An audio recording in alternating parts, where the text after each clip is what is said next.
Welcome to this very special edition of the KAJ Masterclass Live, the show which ensures that you profit from your time spent here with experts, either through their industry insights, information, or simply learning from them. And today we have with us Carly Wolf, a global HR executive strategist, speaker, 20 plus years of experience shaping talent, leadership, and culture in high performance environments. And we'll learn about from her about skills and adaptability, about how to explore AI, human connection, and continuous learning that are reshaping careers and workplaces. We'll talk about all this. Welcome to the show, Carly. Thank you. Thank you for having me. We got a lot to cover.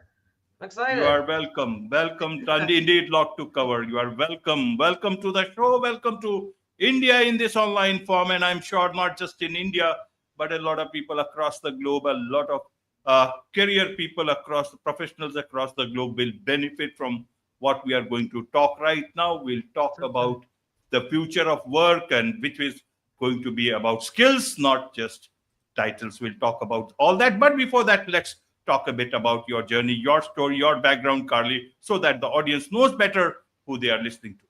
For sure. Well, first of all, I'm very passionate about careers, so I'm excited that we're talking about this today. As you mentioned, I've spent 20 plus years in talent organizational development space. I've worked in for-profit, nonprofit, have also done some consulting. So I've worked in all sorts of different size organizations and industries. And that's on the kind of full professional side of things. I also am a 20-year volleyball coach. So I coach volleyball in the community, specifically sitting volleyball, which is an adaptive sport. So for those who watch the Paralympics, one, I encourage you to get into the Paralympics if you haven't been a fan, but that's a way to get in. So I take that and I'm embedded in the community. I also serve on a couple of nonprofit boards. And believe it or not, all of this ties into careers, right? Finding your passions, aligning your skill sets. But that's a little bit about me.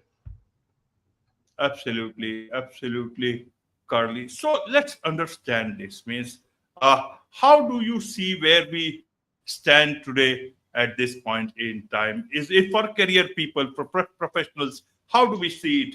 Is it the best of times for professionals, or is it the worst of times for professionals with AI sweeping across almost all aspects of our lives? Yeah, I think it's the best of times, but I think it is the times to be explored as well, right? So I think we are learning a lot about AI. I think we're just scratching the surface, right? In organizations, we're sort of at the stage of how do we make things easier for people to do their work. But I think it's important at this point when we talk about careers for people to continue to think about their skill sets, because I think skills has always been in the game. It's always been in the conversation. What skills do I have to bring? What skills can I develop? How does that relate to my career path and journey? But I think what's interesting right now is that things are changing so quickly with AI. Skills that were needed today may not be needed in a year from now. And so I challenge people to kind of think about, what are they passionate about? How are they staying plugged into the economy of AI and how things are changing? And where can they start to advance new skills or leverage current skills that can be really applicable in the future? So I think it's a time to be explored, which I think is exciting. And I think it's a huge opportunity for everybody who wants to kind of get ahead of it. Absolutely. So who is the future all about? Is it for someone who is rooted to the ground, who is somebody, or is it about somebody who is rooted to their skill sets, or is it somebody who is rooted to artificial intelligence? Who is the future for? Will everyone get employed, or will most of the people will be, back off grid, living their lives, and only some will be actually employed in the old traditional sense of the word? Sure. I think, listen, I think that the world of work is changed in many lifetimes and generations. And I think we're really at the beginning or potentially in the start of the middle of one.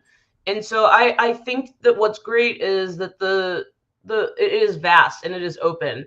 To your question, I don't think there is one, I'll use the term persona or worker, that is fitting the mold yet. I think really what the opportunity is to think about, at least today, is how am I augmenting my work and in my life with AI? And I think that's where we can get curious about things, right? What tools can help me advance in my job? What things can help me move more in life? How can I talk to people differently? My favorite new question today at the dinner table or the barbecue with friends is, what did you learn about AI this week? So I think we are in the world of we'll call it maybe the curious worker. Let's go with that, the curious worker, and where people can take it. But I think I want to leave with, it's not one size fits all. Curiosity can lead us down different paths. And so I think really the question is, who do you want to be? So today, as we are starting to emerge on change, how do people want to show up in the change? How do they want to lead in the change? And I think that's what's open. And I think that's what's fun. Absolutely. So let's look at some aspects that you talk about the real future of work. One is the skills, then we have got the AI and the human connection that we talk about. First, let's talk about skills. What skills? Means, can we survive the future with the old skills, or it is be something new? And with new skills, what do you mean? Is it again AI? Help us understand from the skill perspective as well as the AI perspective together, Carly. For sure. And I think you teed it up well. I think they go together. I think the skills that are emerging are these AI related skills. So coming in baseline, it's really about how are you leveraging generative AI, right? Things like a chat GPT. How are you using prompts? How are you digging in, right? I'm just pulling on the most easiest example, but that's where people enter and can still enter all the way through. If you think about in your particular role, what are the things that you need to do every single day, and how can you augment that with AI? I think that's like another layer that people can explore and build their skills on. Then I think there's AI skills of the future. Am I actually building AI capabilities? Am I building AI related tools, right? Getting into that space and thinking creatively. So for example, I just had a friend who was building a dashboard and used AI as a partner, as an augmentation, and built that out from scratch. So I think that's an example of building where that skill set comes into play. So I think that's where we go with skills. You also asked about like then the AI specific piece of it. I think that's a marriage. I think there's the skills that I have in my job that are changing. I'll just speak to folks, myself, which is in HR. Maybe it's more about how am I thinking about leveraging for process improvement today? How am I thinking about the workforce of the future? So that's more of a strategy skill set. And then how am I also then building in those AI skills, which might be leveraging an AI tool to then start to help answer those questions or augment or support the skills that I'm building in HR. So that's just kind of a personal example, but I think that's where we sit. There's, to your point, there's an AI lane, there's a skill lane, and then there's the AI skills. Absolutely. But let's look at the practical part of it, Carly. The population of the world. By the time we come, say, in the next few years, it's going to be too many people in the world. And you see, jobs are becoming less. AI is taking over more and more jobs, more and more functions. So even if some portion of people get involved in AI, in whatever they are doing, and looks like the number of jobs will actually be less, where will the other people, employable people, where will they go? Because the unemployment rate itself is rising everywhere, and governments are also worried with the passage of time, where will the additional people go? Because AI or not AI, jobs can only employ some number of people. Technically, even if somebody is technically very smart, technically very sound, where will they go? What should they start looking at? Should they join non-profit? Should they again go to the jungles, start growing fruits, vegetables? Let's look at from the practical aspect of it, Carly. Yeah. Well, one thing I'd love to start with, and I think is really interesting when we just got done talking about skills, I think one thing that we can all be doing for one another as we go through this change is actually thinking about equity and inclusion and what actually advancing AI skill sets looks like. Because I think to your point around, we'll call it limitation or current limitation, it might be not everyone even has access to these things. And this has been like a global issue around, fill in the blank topic.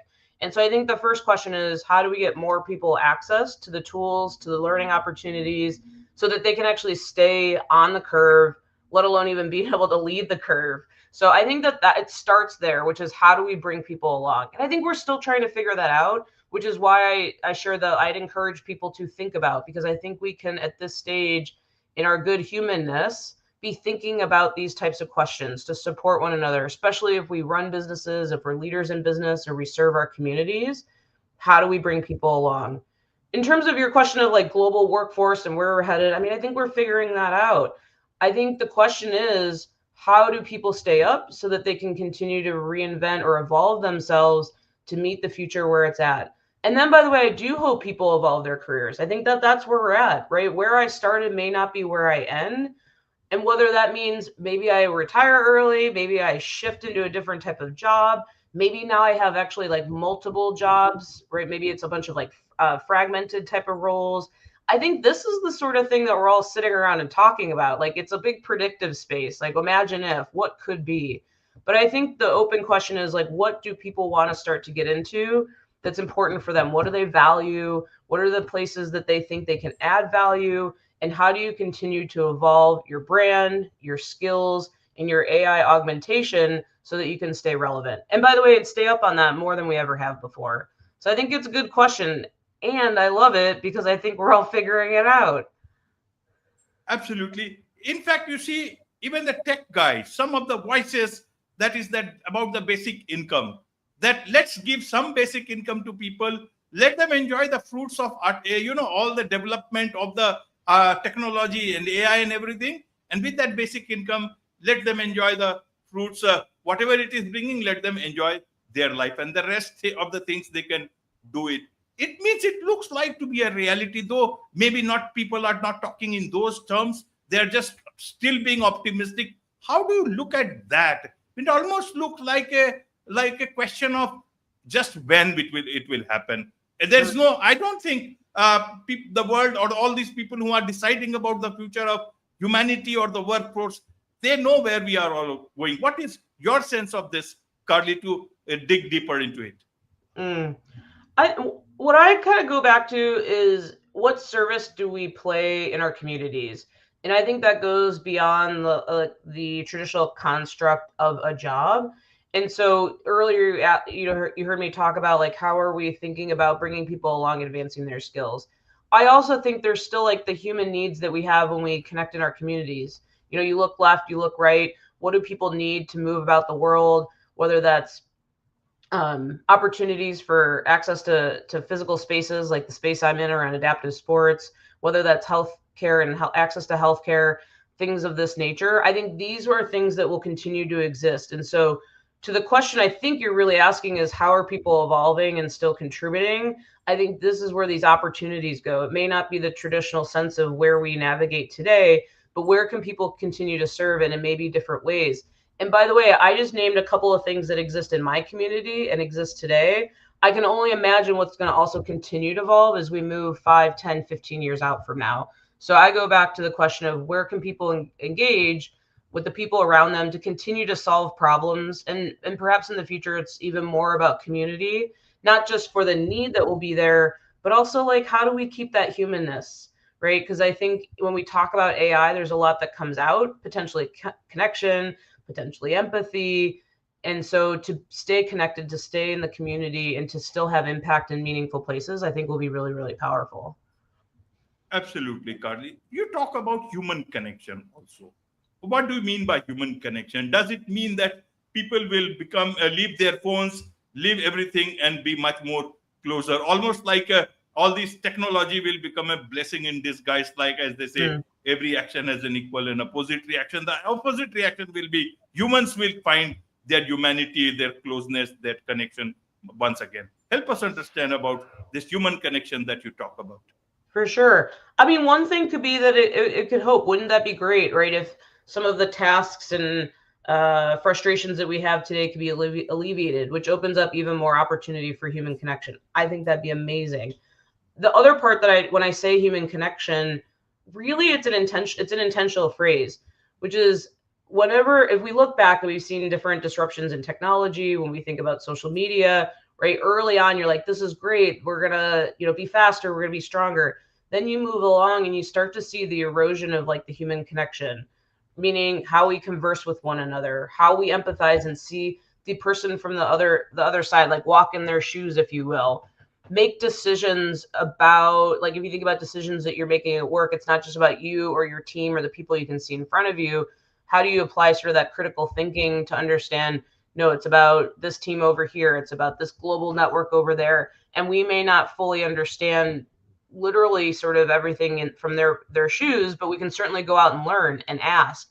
So when I talk about human connection, it's really continuing to lean in and try to understand one another, to try to support one another, to try to lean on each other for betterment, for good, and not to just lean on something like an AI to replace and to say, we're good here, we're good here. I think we're entering a stage of more intentionality of human connection and understanding.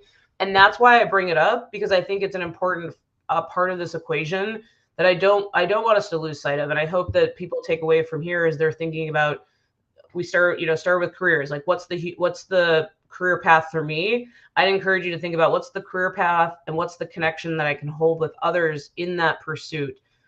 Or for those that today that are making decisions about their organizations, about the future of the people that work for them in their careers, how do you hold empathy and understanding? How do you provide them the tools and resources to continue to be successful?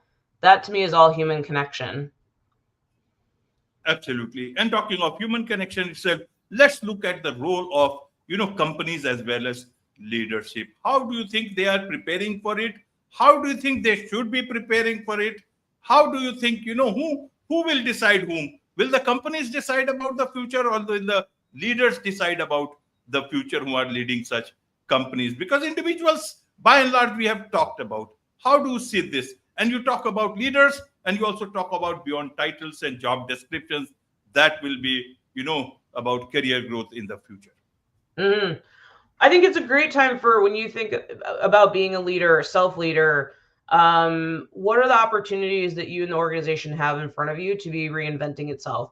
I think an organization will always have a view of where do we want to go, right? What market are we serving? How are we serving those consumers and customers, etc. However, I think it has been and will continue to be potentially even more upon the leaders and the people that make up a company to bring that vision to life, which includes new ideas, bringing innovations to the table, pushing really up to the edge of where that strategy can be delivered.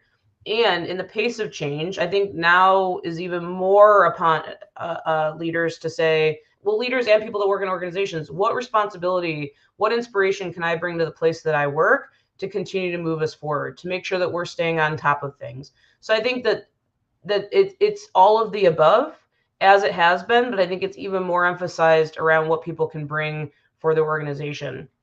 Now, you ask about leadership skills and being a leader. What does this mean? Now more than ever, back to this sort of humanness conversation, I think being a leader or growing as a leader, evolving as a leader is more important now than ever. We need people who have the critical thinking, who can see through and make the connections, who can support their team and understand who they are and what they feel and are going through in their changes, to support these types of career transitions and growth that we're talking about, right? It takes a village, if you will, to support someone in continuing to evolve. And I've been really working with this new phrase lately, which is around learning out loud. How do we learn out loud together? In a world and a pace that's always changing, I think we can learn out loud and learn from one another. And I think these are leadership attributes that people can be bringing in, not only for themselves, for their teams. So leadership is super, super important, because these are the folks that are going to help influence decisions, set the tone for culture, be the people in the community supporting evolution and keeping that humanness alive. So that's how I think about leadership. That's why it's also, I don't think it's just the title. I think we can all play a role in all of those attributes that we just talked about. Absolutely. And let's look at the career growth itself, because a lot of people today are asking about purpose and so many things. The great resignation, quiet quitting, so many questions are already existing. The new generation is also looking at life much more differently than a decade earlier on that people used to. How do you think people will start looking at career growth? Will it be just vertical, or is it going to be much more horizontal and then branching out, all related to purpose? People want to know where they are going, not just growing in terms of the paychecks and all. Yeah. I love that. And I love the blending of generations and how we're thinking about things, and as to the spirit of what we're talking about, what's possible for the future. So I like to think about people as sort of the center of their own world or their own life or their own home, whatever metaphor works for you, but sort of putting yourself in the middle. What are the things that I enjoy? What are the skill sets that I bring to the table? Just to name two things. And where can I tap into opportunities that help me deliver on those things? So part of it might be a job. Maybe that's my traditional, we'll call like 8 to 5, 9 to 5 job, or maybe it's 4 fragmented jobs. Maybe it's 7 gig jobs. Maybe it's 2 contracting roles. I don't know. And I think that's where the opportunity is for folks to be kind of rethinking about or reimagining what they want to bring in the world. And that's just from the career angle. Let's go back to, how am I serving my community? Do I want to be volunteering? Do I want to be on a nonprofit board? To name a couple of things. Do I want to, what are my passions? Maybe I want to talk to people about these things. I'm going to get on some podcasts and do some sessions. Maybe I really like biking and I'm going to join my bike community and help do fundraising for those that also want to bike with me. I give these examples because, to your point, I don't think it's horizontal. I don't think it's vertical. I think it is dynamic. And I think it is starting with, what am I passionate about? What are the skills that I can offer the world? And where do I want to navigate from there? And really finding a place that's powerful and meaningful for those individuals. Because I do think choice is evolving. And I think integration and flexibility will continue to evolve. And so it starts with you. And it starts with, I think, those key questions around passion, skills, and where you can go with that. So it's all of the above, my friend. Absolutely, absolutely, Carly. Well put. Let me understand it better. How do you think, or what way do you think the employee of the future will think about their future, about their life, say, a couple of years down the line? How do you visualize that in a nutshell? What would you like to tell employees of tomorrow or employees of even today? How should they start preparing for the future, which looks to be uncertain?